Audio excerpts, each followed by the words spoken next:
voy a definir el término de cultura desde el punto de vista de la antropología. Antes quiero como definir de manera simple lo que todos conocemos como cultura. Y es que se refiere al conjunto de costumbres, de tradiciones, de ideas y de conocimientos que se transmiten de una generación a otra. La palabra cultura proviene del latín cultus y que se refiere al cultivo del espíritu humano y de las capacidades intelectuales del ser humano. A los diferentes conceptos que se le han dado al término cultura les caracteriza que es producto del aprendizaje generado al interior de la propia sociedad. Sin embargo, desde el punto de vista de la antropología, se diferencian dos grupos de pensadores que definen lo que es la cultura. Vamos a analizarlo de manera breve. Por un lado están los materialistas. Este grupo de pensadores dicen que la cultura es el comportamiento observado en relación con los objetos materiales que facilitan la adaptación de un grupo social a su entorno en el cual se desarrolla. Ese entorno puede ser político o físico de manera específica.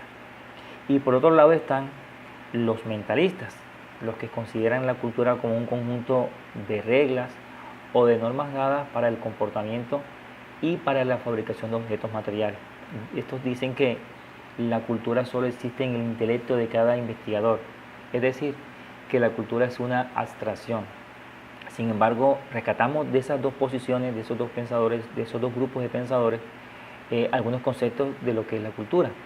Por ejemplo, dicen que los comportamientos son referentes a un grupo social, que todos los aspectos de la cultura de un grupo específico responden a un modelo único, que todas las culturas son sujetas a cambios por el contacto con otros grupos y su relación con el medio ambiente y con los cambios internos dentro del grupo social, que cada cultura responde a un concepto de símbolos determinados con los cuales se comunican los integrantes de ese grupo social, que la vida social se desarrolla dentro del grupo, que las reglas al interior de cada grupo no son rígidas y que cada cultura se transmite de generación en generación. Nos preguntamos para qué sirve entonces el término cultura.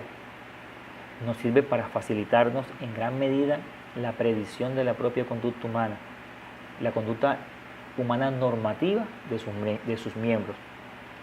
¿Cuál es el significado general que se le otorga a la cultura en el ámbito de la antropología? La cultura definitivamente otorga información esencial a la antropología, pues ayuda a comprender las formas de vida del individuo en su grupo social. Y definimos la diferencia entre cultura y sociedad, porque la sociedad es un conjunto de individuos unidos por una serie de principios comunes que actúan juntos para conseguir metas comunes. En cambio, lo que es la cultura ya es la forma de vida de un pueblo. La sociedad es algo tangible, es algo material. Habiendo analizado lo anterior, voy a definir algunos conceptos que se derivan de lo considerado como cultura. Por ejemplo, enculturación, que se aprecia como en un grupo social sus costumbres permanecen sin mayores cambios de una generación a otra. Y es porque de manera consciente o de manera inconsciente una generación joven adquiere conocimientos sociales y modos de comportamiento de una generación mayor. Todas las personas integradas a una sociedad sufren este proceso. Ejemplo, los primeros años de vida de nosotros como seres humanos, aprendemos todas las cosas en nuestra infancia, los comportamientos esenciales, aprendemos a hablar, comer, dormir, vestir, el aseo personal, etc. Y ese proceso de aprendizaje nuestro solo termina con nuestra muerte.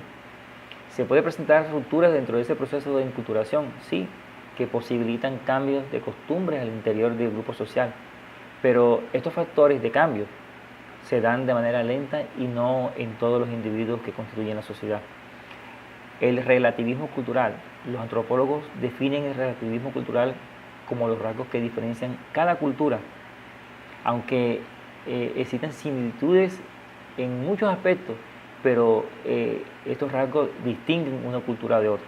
Y se considera, por ejemplo, que lo bueno o lo malo desde lo moral y ético depende del contexto cultural que lo define, por lo que se considera que no existen normas éticas universales. Ejemplo, en las relaciones de poligamia que se dan en algunos pueblos según las realidades económicas.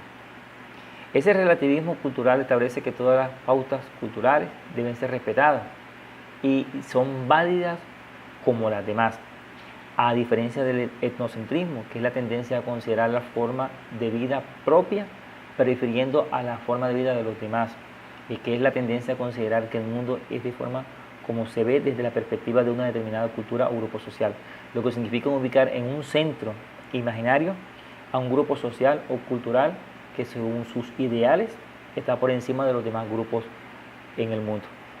Compañeros y tutores, espero que haya sido muy interesante esta explicación. Muchas gracias.